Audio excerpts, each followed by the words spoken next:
E aí, Davi, conhece Davi? Davi, antes de ser rei, ele era apenas um garoto que cuidava das ovelhas do seu pai. E ele, ali cuidando dos afazeres da sua casa, no meio do campo cuidando das suas ovelhas, ele foi chamado para ser ungido a rei de Israel. Depois dessa unção que ele recebeu, ele voltou para o campo para trabalhar, cuidar das suas ovelhas. E ali Deus começou a mostrar que ele era realmente ungido e escolhido por Deus para ser rei. Tanto que essa palavra é certa, que quando ele se apresentou ao rei Saul para lutar contra o gigante, ele tinha testemunho para falar para Saul. Ele falou para Saul: olha, eu estava no campo e veio um leão para arrebatar a minha ovelha, e eu fui lá e matei o leão. Veio um urso e eu fui lá e matei o urso. E esse gigante, esse filisteu, não será diferente, porque o Deus de Israel vai me dar ele nessa noite, nesse dia. Nesse momento Deus vai me dar vitória sobre ele. Porque assim como Deus me livrou do leão e me livrou do urso, ele vai me fazer livrar desse gigante. Ou seja, nas minhas palavras, ele falou isso. Ou seja, Davi, ele tinha respaldo para falar isso. Mas passou um tempo, Davi já era rei. E Saul, por ser rejeitado por Deus devido à sua desobediência, veio um espírito da parte de Deus que o perturbava. E ele queria matar Davi. E Davi fugia e fugia com medo de morrer. E não queria também atentar contra a vida de Saul, porque Saul era rei. E Davi, por ele ser rei, ele sabia que aqueles que são ungidos pelo Senhor, nós temos que respeitar e honrar, porque Deus é que ungiu, e aquele que é ungido é separado, aquele que é separado é guardado por Deus, e quem for contra ele está indo contra o próprio Deus. Então Davi teve a oportunidade de tirar a vida de Saul, porém Davi disse: não levantarei eu a minha mão contra o ungido do Senhor.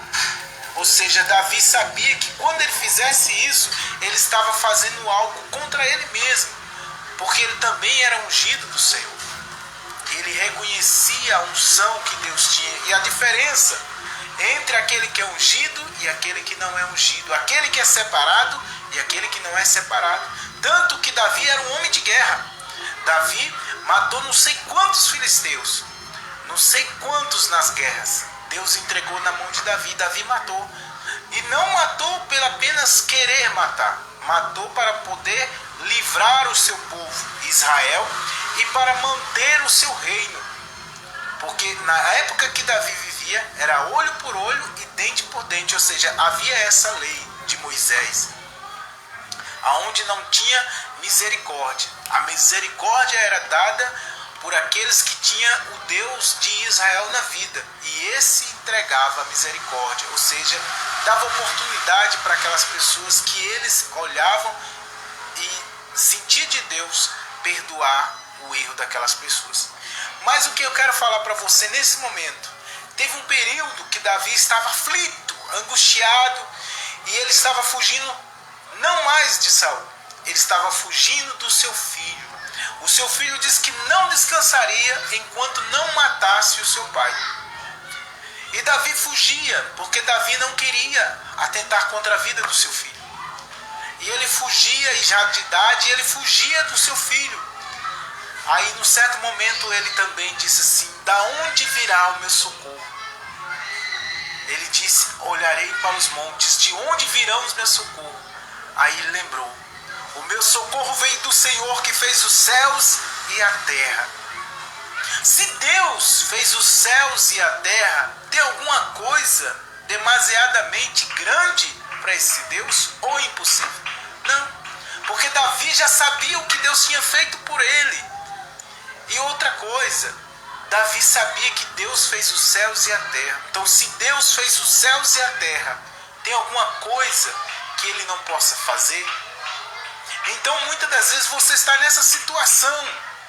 Você ou eu estamos passando agora nesse momento generalizado.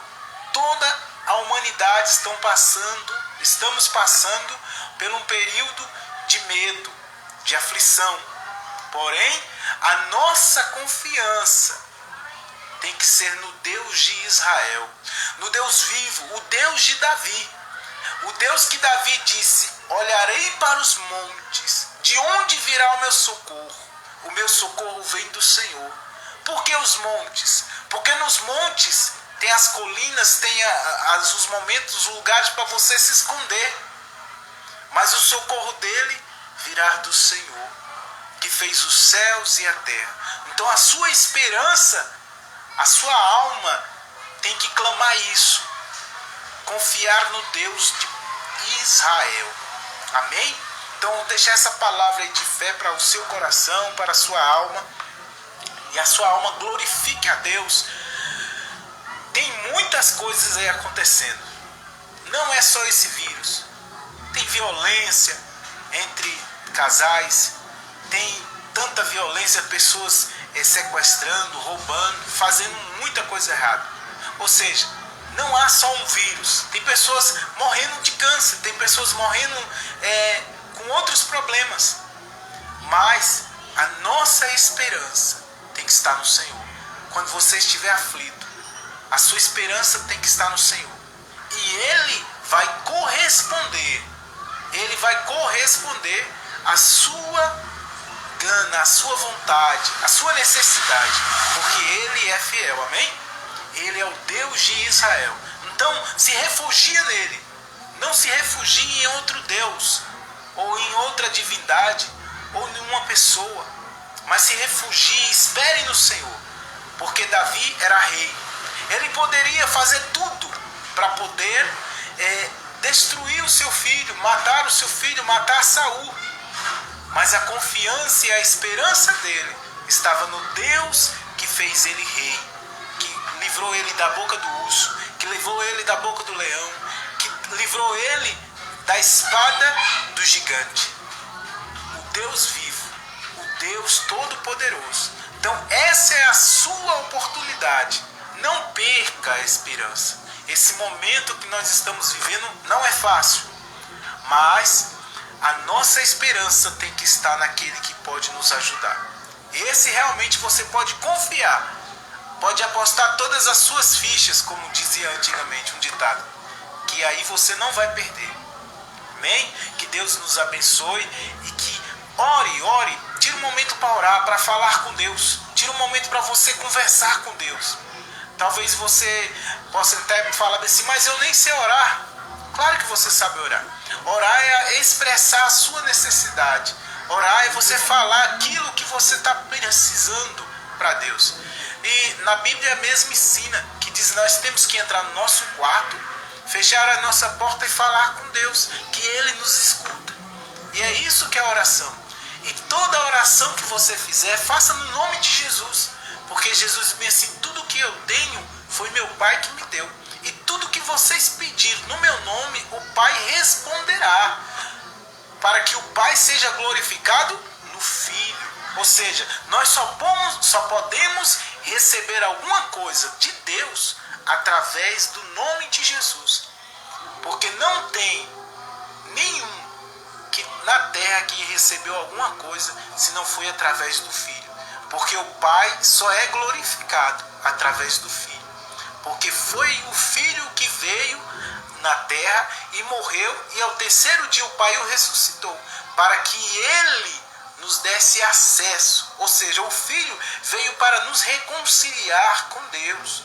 Ou seja, nós estávamos inimigos de Deus, e Jesus veio para colocar nós dentro da casa de Deus como amigos de Deus. E é isso que Deus quer, que é amizade. Como Deus tinha Davi, como tinha Abraão, como tinha Moisés como amigo, como tinha Israel como amigo. É isso que Deus quer, a nossa amizade. E através de Jesus, no nome de Jesus, é que nós vamos usufruir dessa amizade. E não tem amizade melhor do que a amizade com o Criador. Amém? Então, o seu socorro